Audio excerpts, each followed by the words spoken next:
Hai guys, Assalamualaikum warahmatullahi wabarakatuh. Alhamdulillah wa syukurillah. Pada kesempatan hari ini kita semua diberi kesempatan dan kesehatan. Mudah-mudahan semuanya dijauhkan dari wabah penyakit. Amin. Pada kesempatan saat ini awalnya sih mau bikin podcast kelanjutannya kemarin, tapi ternyata ada beberapa permintaan, request, banyak yang tertarik. Gimana sih caranya buat podcast ya, baik yang mau resmi maupun yang homemade ya, yang buat sendiri untuk pribadi ataupun ya untuk resmi juga nggak masalah, nggak jauh-jauh beda.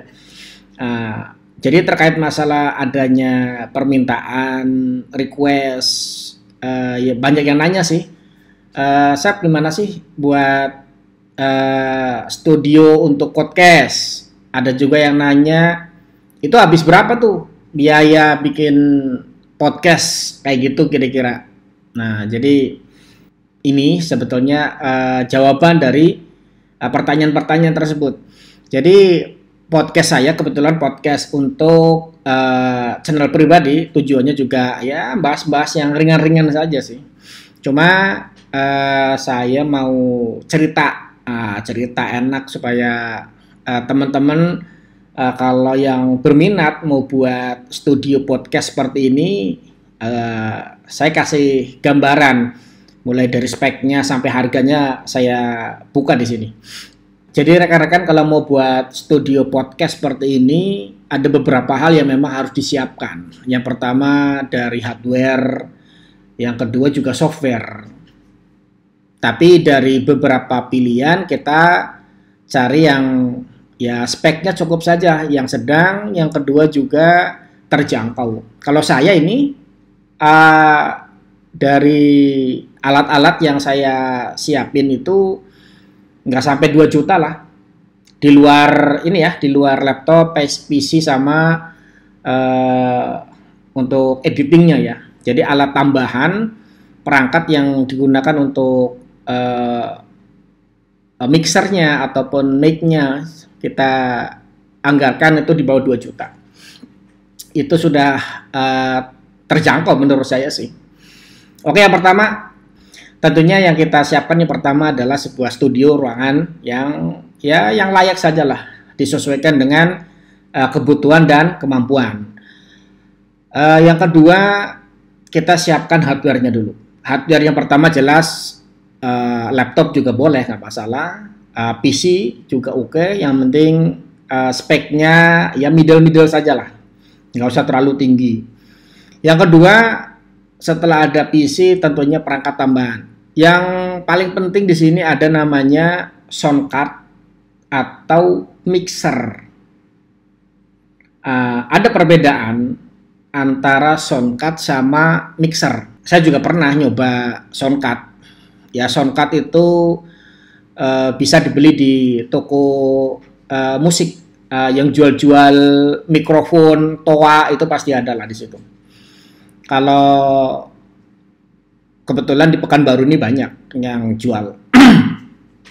Kemudian yang kedua, selain sound card kita perlu mic. Ini mic dynamic, juga bisa mic kondensor. Ini lumayan juga kalau nggak pakai pelindung peredamnya, bentuknya seperti ini. Kalau saran saya mic baik yang dynamic ataupun yang kondensor itu belinya agak yang bagus dikit, karena itu pengaruh. Jadi pengaruh ke outputnya. Tentunya kan kalau sudah podcast kayak gini nggak ada speaker, adanya ya headset ini masuk ke editor untuk video maupun audio, baru ke channel YouTube kan begitu. Jadi untuk mic kalau saran saya jangan beli yang speknya terlalu low tapi agak middle dikit lah. Ya syukur-syukur sih bagus, karena ini pengaruhnya gede banget, bagus. Jadi kalau yang saya pakai, nah ini mereknya sangat di bawah. Nah inilah kira-kira. Studio mikrofon. Studio mikrofon serinya seri E850. Kalau ini harganya sekitar 500-an. Ada sih harga yang 200.000 juga ada. Cuma kualitas outputnya kurang bagus ya. Yang kedua, alat yang penting, paling penting yaitu adalah soundcard maupun mixer. Nah, kalau saya sudah coba soundcard juga harganya relatif. Ada yang mulai dari 200.000, 500 sampai di atas jutaan ada. Saya kemarin pakai yang VPK itu harganya 1,6, hasilnya cukup bagus. Cuma saya setelah nyoba dengan mixer, harga yang di bawahnya yang saya pakai ini VPK M106, harganya 800 ribuan, 700 sampai 800, itu kualitasnya lebih baik daripada yang soundcard. Apa bedanya soundcard sama mixer? Nah ini yang penting. Dua-duanya boleh dipakai, kalau untuk acara podcast boleh dua-duanya. Cuma harus hati-hati. Soundcard dengan mixer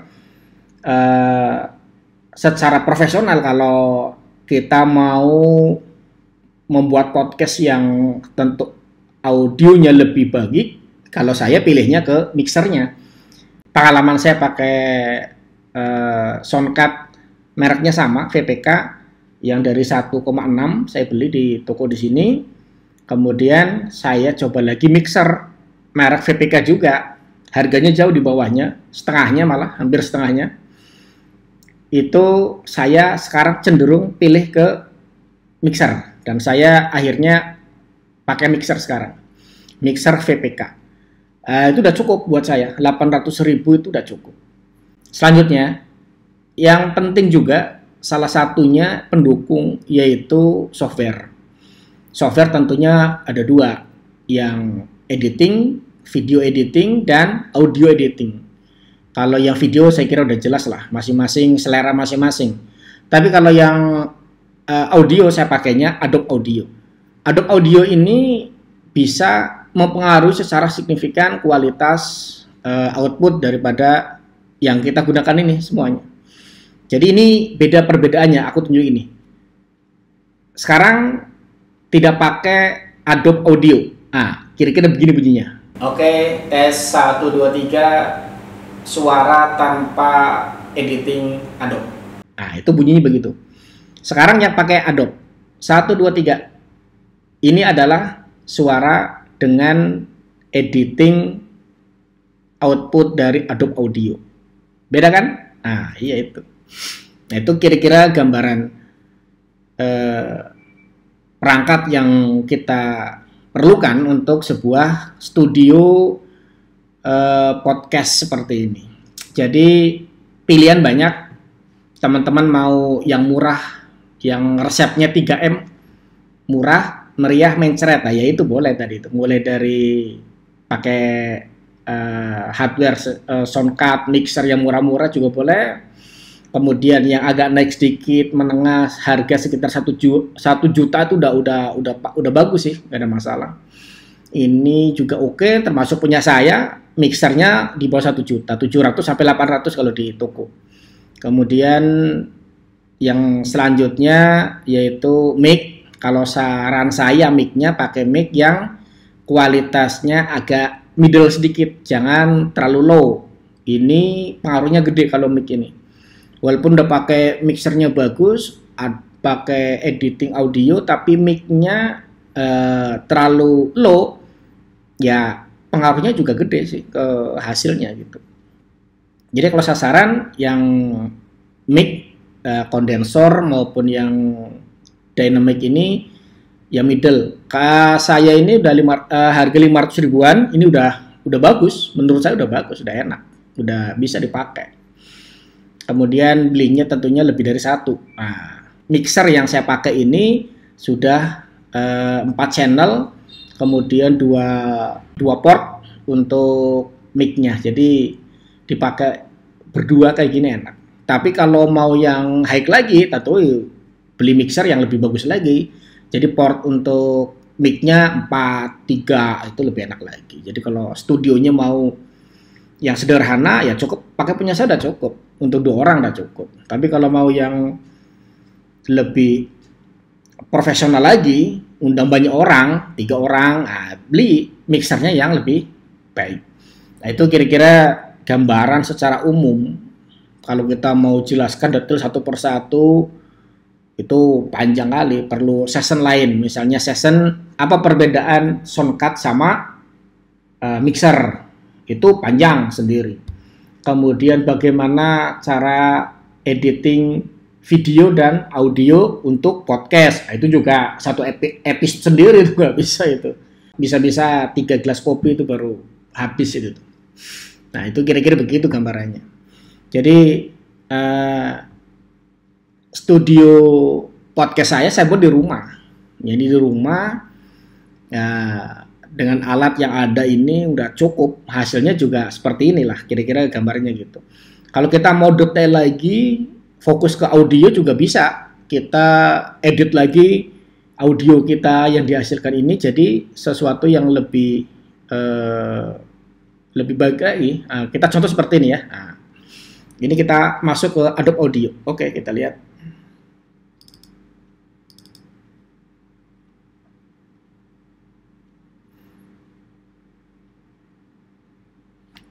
Oke. Jadi itu teman-teman sekilas beberapa jawaban dari pertanyaan teman-teman, dari request teman-teman yang minta gimana sih cara buat podcast yang gampang. Kalau dibilang ribet enggak juga, dibilang mudah juga perlu perlu proses gitu. Jadi intinya membuat podcast itu tidak terlalu besar biayanya, tergantung memang selera. Kalau pengen yang profesional bener ya dari tempatnya aja udah pasti makan biaya banyak kan. Tapi kalau yang mau sederhana kayak saya, yang penting kualitasnya juga enak didengerin, kemudian juga pas, ya harga di bawah 2 juta udah dapat. Kayak punya saya nih udah oke, aku rasa udah nggak ada masalah lagi. Paling terkait masalah tempat aja, karena ini kan di rumah. Jadi ya namanya di rumah, kalau kita mau dapat kualitas yang baik ya tunggu si Ucerit sama si Panjol tidur, baru kita bisa enak kayak gini kan. Tapi kalau di studio sendiri ada ruangan khusus sendiri, dikasih peredam semua, itu lebih enak lagi. Oke? Saya kira itu saja. Terima kasih atas respon dari teman-teman. Saya kira jawaban ataupun permintaan dari teman-teman sudah aku jawab semua. Ya intinya kembali lagi ke teman-teman, mau yang low cash ataupun yang high itu terserah daripada teman-teman semua, sesuai dengan kebutuhan. Oke, saya kira itu saja. Terima kasih. Ketemu lagi nanti di episode berikutnya. Oke, go. Assalamualaikum warahmatullahi wabarakatuh.